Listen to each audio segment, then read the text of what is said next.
Hello' guys, আপোনালোকৰ কি খবৰ? আপোনালোকৰ ভালনে? মোৰ খবৰ বেয়া। মোৰ বেমাৰ হৈছে আৰু ভগৱানৰ ওচৰত প্ৰাৰ্থনা কৰোঁ যেন আপোনালোকৰ সকলোৱে ভালে কুশলে থাকে। আপোনালোকেও মোক আশীৰ্বাদ কৰিব যাতে মই বেমাৰ ভাল পাওঁ। আজি 3-4 দিন হৈ গ'ল, মোৰ জ্বৰ উঠিছে, দৰৱ খাইছোঁ, আকৌ অলপ ভাল পাওঁ, আকৌ উঠে, আকৌ খাওঁ দৰৱ, আকৌ উঠিছে। চাই লওঁ, যদি ভাল নাপাওঁ কালিলৈ মেডিকেলৰ পৰা এপাক আহিবগৈ লাগিব।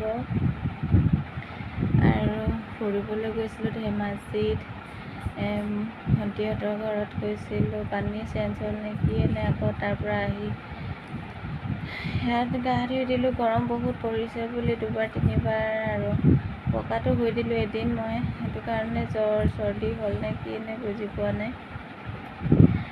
গৰমটো যিহেতু ইমান পৰিছে, খন্তেকতে ৰ'দ দিয়ে, খন্তেকতে বৰষুণ দিয়ে। আপোনালোকে ভালে আছেনে বাৰু? আপোনালোকে মোৰ নিচিনা ভুল নকৰিব দেই, গৰম পৰিছে বুলি বাৰে বাৰে গা নুধুব। আৰু এতিয়া শুইয়ে আছোঁ, উঠিব মন যোৱা নাই, মূৰটো ইমান বিষাইছে, অকল শুই থাকিব মন যায়। ভাবিলোঁ যে এটা ভিডিঅ' কৰোঁ বুলি। আপোনালোকৰ কেনে আছে বাৰু? বহুত দিন হ'ল ভিডিঅ' দিয়া নাই। আপোনালোক কেনে আছে? ভাল আছেনে বাৰু?